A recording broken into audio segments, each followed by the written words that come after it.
అందరికీ నమస్కారం. ఈరోజు అమావాస్య స్టార్ట్ అయింది మాకు. సో మీరు చూస్తున్నారు కదా ఎంత డార్క్ నైట్ ఉందో. ఈ అమావాస్యకున్న స్పెషాలిటీ ఏంటంటే ఇది 33 మంత్స్కి ఒకసారి అమావాస్య వస్తుంది.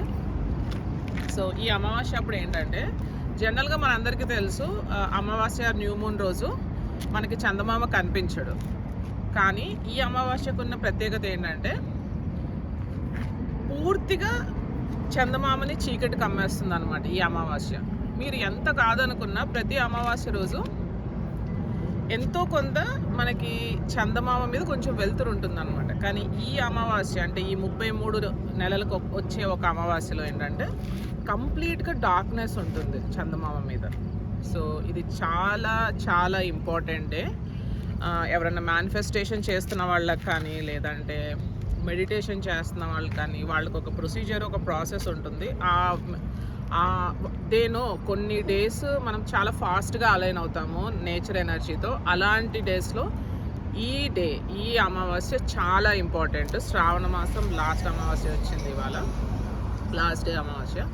సో జనరల్గా ఏంటంటే మనకి అప్బ్రింగింగ్లో అమావాస్య అంటే చాలా అంటే మనకు మంచి రోజు కాదు అలా చెప్తారు. ఇది మంచి చెడు అని కాదండి.